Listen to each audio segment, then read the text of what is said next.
oversimplify a story for you.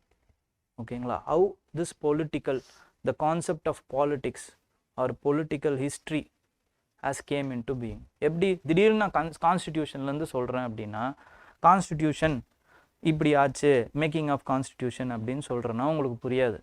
ஓகேங்களா? இப்போ முதல்ல எப்படி இருந்துச்சு?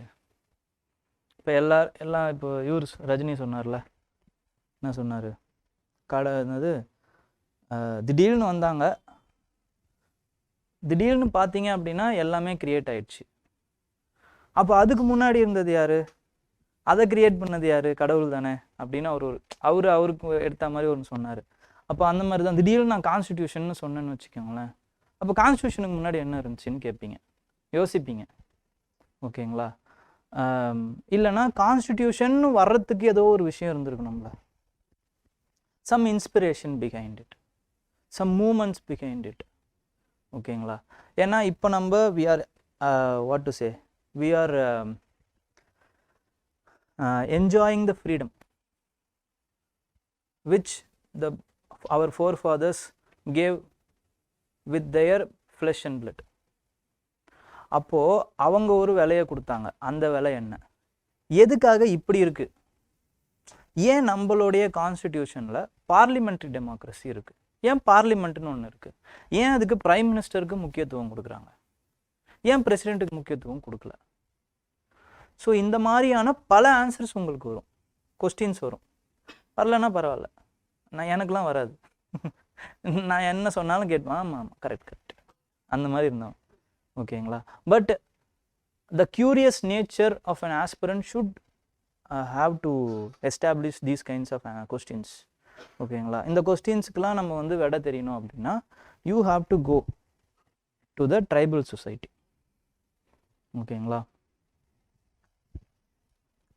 First, there are tribes. இருந்தாங்களா?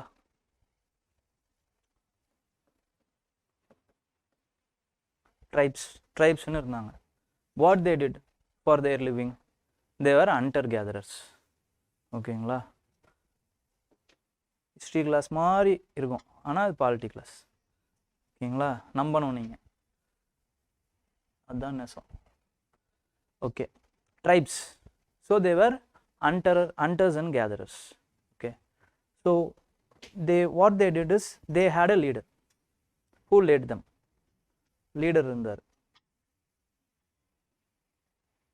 This leader, what they did, they don't have any territory attached to them because they were roaming from place to place in search of food. So in the primitive society there is no territory. So when they had a territory, when Neolithic அப்படின்னு ஒரு age வந்துச்சு. ஓகேங்களா? அந்த Neolithic ஏஜில் தே became settled. ஓகேங்களா? Settle பண்ணி தே practised agriculture. So agriculture அப்படிங்கிற அந்த ஒரு விஷயம் வந்ததுக்கப்புறம் they were settled, settlement ஆக ஆரம்பிச்சாங்க. from hunters gatherers they become settled. ஓகேங்களா? அப்போ செட்டில்மெண்ட் அப்படின்னு வந்ததுக்கப்புறம்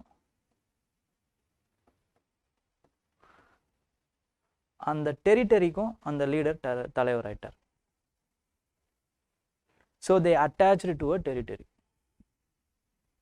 ஓகேங்களா? அப்போ they became attached to a territory. இந்த டெரிட்டரி தான் இப்போ பிரச்சனை ஆயிப்போச்சு. What? Some other tribal groups wanted to attack them for their food, for their living. They attacked. So people all came together to the tribal leader and said, we will give our rights to you. What rights? You don't have to do anything, you just have to protect us, that's all. நீங்க வேற எதுவுமே பண்ண தேவையில்ல. You have to protect our life and property and we will give your authority to rule us over you. ஓகேங்களா அப்படிங்கிற மாதிரி சொல்லி they created an institution called king. They created this institution called king and they give him more rights, authoritarianism, authority கொடுத்தாங்க to rule over them, to tax them, ஓகேங்களா, and to decide their societal life, political life, எல்லாத்தையுமே economic life, இது எல்லாத்தையுமே அவர் வந்து decide பண்ணலாம் unless he is supporting, he is protecting their life and property. This is how an institution called king created. அப்போ அந்த king என்ன பண்றாரு? He gathered the power, he concentrated the power, concentration of power.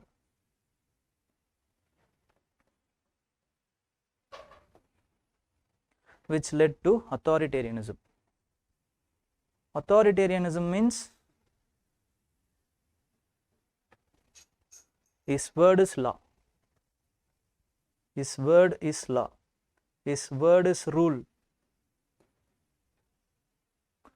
his word is justice.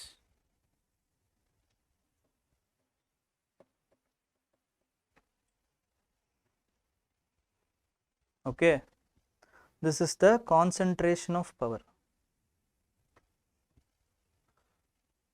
கரெக்ட்டுங்களா? அப்போ என்ன ஆகுது அப்படின்னா, this authoritarianism further got emboldened using the institution called religion. priest வராரு வந்து he further legitimizes his role, கிங்கோட ரோலை வந்து legitimize பண்றாரு, saying that he is a shadow of God or he is the living God, everything. That theory is called as divine theory of kingship. Divine theory of kingship.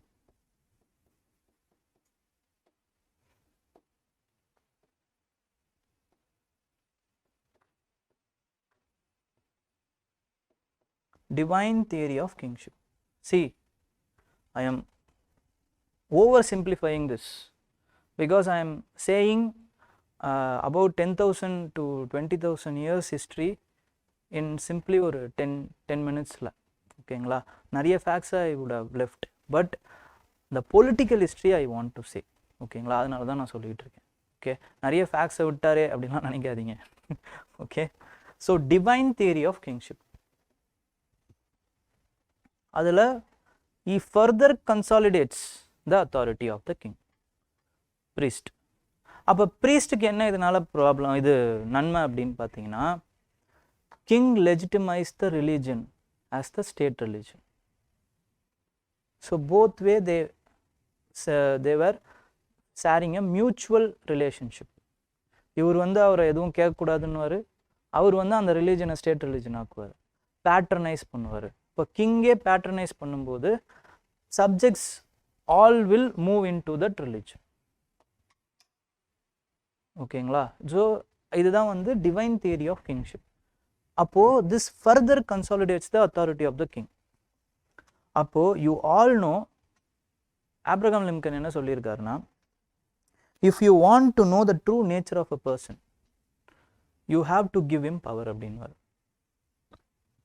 ஓகேங்களா? இப்போ உங்கள் ஸ்கூல்லையே கூட இருந்திருக்கும், பக்கத்தில் உட்காந்துருப்பாங்க நேற்று வரைக்கும், அவங்கள வந்து கிளாஸ் ரெப்ரசன்டேட்டிவ் ஆக்குவாங்க. ஒன்றும் இல்லை, கிளாஸ் ரெப்ரசன்டேட்டிவ் தான். ஓகேங்களா? ஸோ அவன் என்ன பண்ணும், டீச்சர்லாம் போனதுக்கப்புறம் மேடைக்கு வந்து he has to mind the class. பேர் உங்கள் பேர் எழுதி, ஃபஸ்ட்டு பேராக உங்கள் பேர் தான் எழுதுவோம். பக்கத்துலேயே இருந்தேடா. ஓகேங்களா? If you want to know the true nature of a person you have to give him power, as said by the Abraham Lincoln. So a general concept is power corrupts a human being, and if it absolute power, then it corrupts absolutely. ஓகேங்களா? அப்போ further the kingship, the institution of a king, the concentration of power and the increase of authoritarianism has led to the tyranny of kings.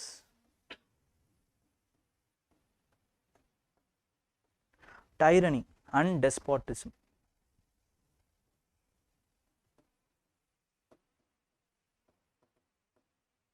tyranny and despotism. அப்படின்னா என்னன்னா, the very institution which people created for their life safety of their life and property has overturned against them. King started harassing their life and property for his individual interest. அதுதான் tyranny. He imposes taxes for his luxury, for not betterment of the society. He harassed the people, he harassed their property. In the name of expansion of the territory, he compulsorily recruited young fellows, okayங்களா, for not defense, for offensive purposes. Extravagantly what to say, extinguish the exchequer. State treasury எல்லாம் என்ன பண்ணார் அப்படின்னா, அவர் வந்து தாராளமாக செலவு பண்ண ஆரம்பிச்சிட்டார். Party throw பண்ணுறது, ஓகேங்களா. ஸோ இந்த மாதிரியான விஷயங்கள்லாம். So insensitive to the people's எமோஷனாக அந்த கிங்ஸோடைய விஷயம் வந்துருச்சு. ஸோ டைரனி அண்ட் டெஸ்போட்டிசம், ஓகேங்களா. This came as a major blow to the citizens. அப்போ அவங்களாம் என்ன பண்ணுறாங்க அப்படின்னா, இந்த கிங்கை வந்து we have to tame his power. டக்குன்னு கிங் அப்படிங்கிற ஒரு கான்செப்டை தூக்கி போட்டுற முடியாது இல்லைங்களா. அப்போது இந்த லேண்டட் அரிஸ்டோக்ரஸி, அவங்களால ப்ராப்பர்ட்டி தானே பாதிக்கப்படுது. அப்போ அவங்கெல்லாம் என்ன பண்ணுறாங்க அப்படின்னா, they wanted to tame the king's power somewhat under their control. அப்போது your word is not law, you are not law, the king institution itself below law, and they found a concept called rule of law. You have to rule according to law, which you are not above that, you are also below it அப்படிங்கிறாங்க, ஓகேங்களா. அப்போ rule of law அப்படிங்கிற கான்செப்டை உருவாக்குறாங்க. எப்படி உருவாக்குறாங்கன்னா, by conveying themselves a grand old document called Magna Carta in 1215. ஓகேங்களா. England king ஜான்னு சொல்லுவாங்க, பேர்லாம் தேவையில்லை, இட் இஸ் நாட் நெசசரி, ஓகேங்களா. கிங் ஜான் வந்து அவரோட பேரன்ஸ்னால் யாருன்னா ஃபியூடல் லார்ட்ஸ். கிங் ஜானும் பேரன்ஸும் உட்காந்துட்டு இருக்காங்க. தே pressurised him to sign that document which is called as Magna Carta. அந்த Magna Carta தான் gave enormous amount of power, liberty, freedom to the subjects. அதுதான் வந்து initial point of the starting of the constitution. ஏன் this paper, single paper, ஒரு paper அது, அவ்வளோதான். That paper, piece of paper give them the subjects to freedom to speech, freedom to trade, ஓகேங்களா. இது மாதிரியான freedoms எல்லாம் கொடுத்துக்கிறாங்க, அவங்களுக்கு கொடுத்துக்கிறாங்க. And it limits the power of the king, ஓகேங்களா. இதுக்கப்புறம் என்ன ஆகுது அப்படின்னு பார்த்தீங்கன்னா, Magna Carta. So you have to rule me but by the will of me. So they create an institution called parliament.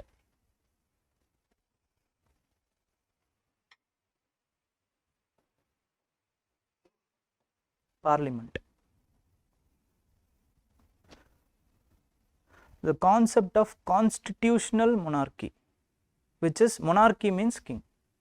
Constitutional monarchy means a monarchy which is guided by the constitution came into place. Constitutional monarchy.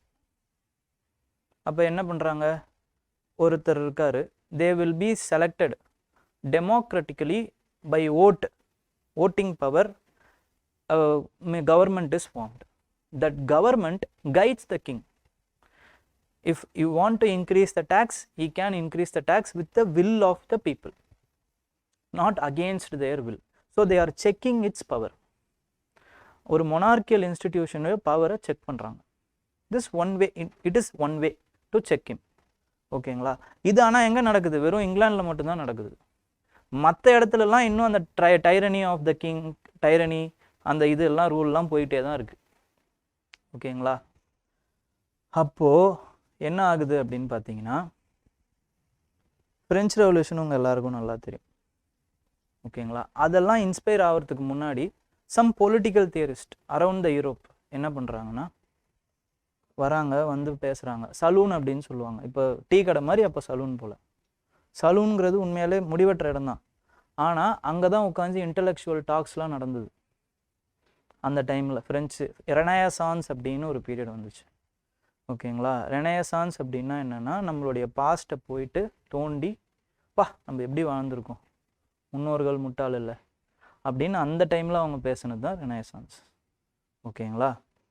So இந்த ரெனயசான்ஸில் என்னாச்சு அப்படின்னு பார்த்தீங்கன்னா, many political thinkers had analyzed the situation, political situation of their country. Europe ஏன் இப்படி இருக்குது, உருடாமல் கிடக்குதே அப்படின்னு அவங்க யோசித்தாங்க. யோசித்து என்ன பண்ணாங்க அப்படின்னா, they came up with their own theory. What you have to do, how a ruler must be, how it should be managed. So instead of, so in that also they wanted a rule based on some qualities, values. அது என்னென்ன values அப்படின்னு பார்த்தீங்கன்னா, they want justice first, they want equality, they want liberty, they want fraternity. So they developed some morality. ஓகேங்களா? morality அப்படின்னா values. அதை கான்ஸ்டிடியூஷனுக்குள்ளே புகுத்தணும்னு பார்க்குறாங்க. அதன்படி தான் என்னை நீ ஆட்சி பண்ணணும்னு அவங்க நினைக்கிறாங்க. அப்போ தான் எனக்கு என் வாழ்க்கை நல்லாயிருக்கும் அப்படின்னு வந்து நினைக்கிறாங்க. அதுதான் constitutional morality. You have to rule me guided by these kinds of morality, which is justice, liberty, equality, fraternity. So this is called as constitutional morality. ஓகேங்களா? இதை வந்து இந்த ஆசையை வளர்க்குறாங்க. அப்போது இதை எப்படி கான்ஸ்டிடியூஷனுக்குள்ளே கொண்டு வருது அப்படின்னு யோசிக்கும் பொழுது, there comes an expert constitutional political theorist. His name is called as Thomas Hobbes. ஓகேங்களா? தாமஸ் ஹாப்ஸ் என்ன சொல்கிறாரு அப்படின்னா, he came with a theory called social contract. social contract அப்படின்னா என்னென்னா, நான் சொன்னேன்ல, territory king has been created to what to say, to protect the subjects life and their property. If and the people has the power. இது வரைக்கும் priestலாம் என்ன சொன்னாங்கன்னா, you should not ask any question of the monarch because he is divine. ஓகேங்களா? he is the shadow of the god, he is the representative god ன்னு அவங்க வந்து ஒரு பயமுறுத்தி வச்சுருந்தாங்கல்ல, அந்த பயத்தை உடைக்கிறார் through his theory called social contract. When the king is not respecting his end of the bargain, people has the power to overthrow him. ஓகேங்களா? அப்படிதான் நிறைய ரெவல்யூஷன்ஸ் ரெனேசான்ஸ் பீரியட்ஸ்க்கு அப்புறம் வருது. க்ளோரியஸ் ரெவல்யூஷன் இங்கிலாண்டில் வருது. ஓகேங்களா? அண்ட் தென் ஃப்ரெஞ்ச் ரெவல்யூஷன் 1789 வருது. American revolution 1775 வருது. ஓகேங்களா? 1774, 1775 அமெரிக்கன் ரெவல்யூஷன் வருது. இது எல்லாமே to have those, to establish those constitutional values, which is nothing but freedom, independence, equality, liberty, fraternity, justice. ஓகேங்களா? அப்போது என்ன பண்ணுறாங்கன்னா, ஃபஸ்ட்டு ஃப்ரீடம், அந்த ரெவல்யூஷன் சக்ஸஸ் ஆனதுக்கப்புறம் they are jotting down in a rule book which is called as constitution.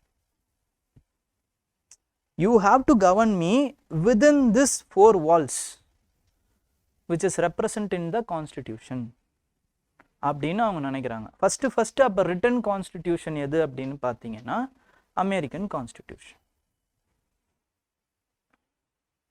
Okay, American constitution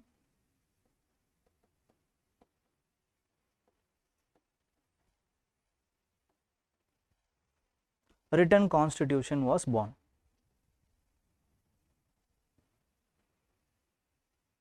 And here also people are suspecting, because a powerful individual can rise and he can destroy the very constitution which they created in the future. Dictators have emerged. ஓகேங்களா? அப்போ constitution அந்த constitution values எல்லாம் பாதிச்சிருச்சுனான்னு அவங்க பயப்படுறாங்க. So they want to check those power. என்ன power? Law, rule, justice. So what they did is they fragmented those power, and this concept is called as separation of power.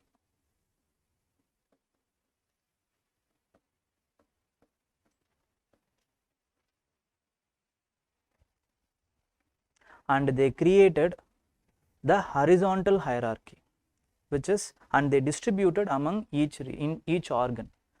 என்ன organ அப்படின்னு பார்த்தீங்கன்னா, to make law they created legislative,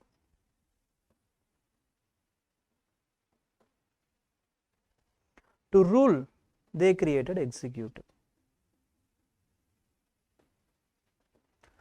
to provide justice they created judiciary.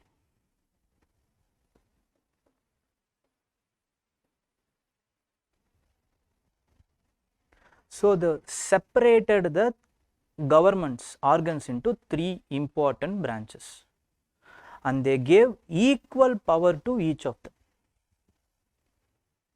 Whenever an organ trying to overthrow another organ or to become more powerful, the next 2 organ will check them. So check and balance and separation of power concept. This separation of power concept was given by political scientist called Montesquieu. Montesquieu in his book Spirit of Law. Spirit of Law ஒரு book எழுதுறாரு. அதுல he gave this concept. And American Constitution has imbibed his concept, Spirit of Law and the separation of power concept. அதனால தான் there is a president, there is a legislature, and there is a judiciary, which has separate powers. Presidential election தான் நடக்கும். நம்மள மாதிரி வந்து லெஜிஸ்லேட்டிவ்ல இருந்து ஒரு prime மினிஸ்டரை தேர்ந்தெடுக்க மாட்டாங்க. People will directly elect the American president. ஓகேங்களா? இந்த லெஜிஸ்லேஷன் வந்து தனி, காங்கிரஸ் அப்படின்னு தனியாக இருக்கும். They have their own powers. Judiciary will have their own powers. So the strict separation of power concept is rigorously followed in the constitution like US and French. ஏன்னா அவங்க டைரக்டாக they have inspired from the early concepts. ஓகேங்களா? ஆனால் நம்ம எதுலேருந்து inspire ஆனோம் அப்படின்னு பார்த்தீங்கன்னா பிரிட்டிஷ் கான்செப்ட். அவங்க வந்து என்ன பண்ணாங்க? They don't have a written constitution. They have the unwritten constitution called Magna Carta and following the conventions. அதனால British parliament is more powerful than anybody. அதுக்குள்ளேயே எல்லாருமே இருந்தாங்க. பிரிட்டிஷ் பார்லிமெண்ட்டுக்குள்ளே இருந்து தான் பிரைம் மினிஸ்டர் வருவார். அங்கேருந்து தான் ஹவுஸ் ஆஃப் லார்ட்ஸ்ல இருந்து தான் ஜட்ஜஸ் வந்தாங்க. ஸோ அது வந்து ஒரு இன்டர்மிங்கிளிங்கான இதுவாக இருந்துச்சு. ஏன்னா that is the convention they followed. Because we have ruled by the British, we follow their concept and the American concept. ஸோ பார்லிமெண்ட்ல இருந்து பார்த்தீங்க அப்படின்னா பிஎம் வருவார், பட் ஜட்ஜு வந்து செப்பரேட். ஓகேங்களா? அப்படி வந்து நம்மளோட கான்செப்ட் வளர்ந்துச்சு. Okay, so this is some என்ன சொல்கிறது, over simplification of the political history. இப்படி தான் பொலிட்டிக்கல் ஹிஸ்ட்ரி அப்படிங்கிற கான்செப்ட் வந்து உருவாகுது. ஓகேங்களா? கான்ஸ்டிடியூஷன் அப்படிங்கிறது இப்படி தான் உருவாகுது.